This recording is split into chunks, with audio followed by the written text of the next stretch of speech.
Hi, welcome to the latest BattleGoat Developer Diary. Just wanted to fill you in on some of the changes that we've gotten to do in the last little while, thanks to feedback that we've had from the community and just following our regular development schedule. Some big things that you'll notice if you've tried the latest fast track build that's available on Steam is that we have finally gotten 4K support into the game. That initially the game was having the issue that on larger size monitors, the UI would just get smaller and smaller. We've now got scaling available in the options menu for the game. That was high on our list and we had a few people specifically asking for it, so we made sure to get that done as early as we could. Also, the FTL system for the spaceships jumping from system to system has had a bit of a rework. We've got some nice visuals in that you can tell when the drive is spinning up as it's about to jump, and a visual for it leaving the system. Because we have the visual, we've finally been able to put a mechanic that we're building towards. That when you jump from system to system, it's not instantaneous. We have a system in the game where spaceships that can go between systems have a battery system, a charge up, to be able to jump FTL.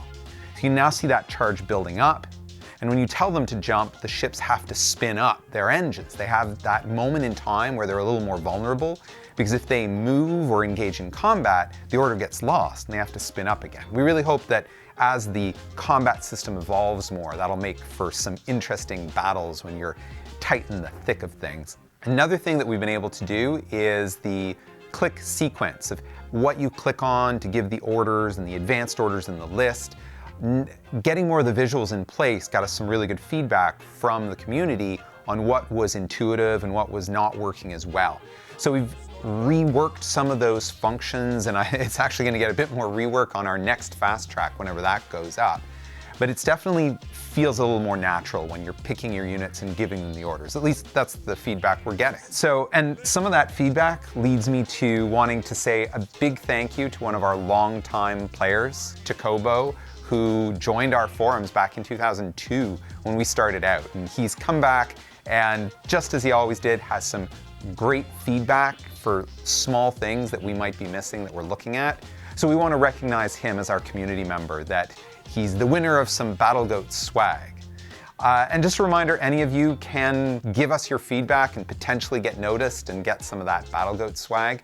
The early access process for Galactic Ruler is when we're really trying to get you to tell us what you like about the system, what more you want to see.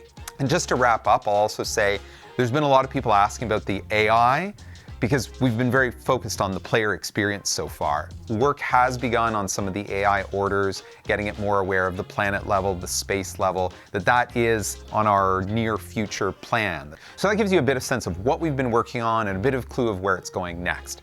But leave us your feedback, and you can always influence some of that we really want to hear your feedback on all this. If you want to leave us the feedback, you can catch us on our forums, on the Steam forums, Discord, Facebook, any of those usual places that you connect with our content. And make sure and keep watching for these videos. Take care.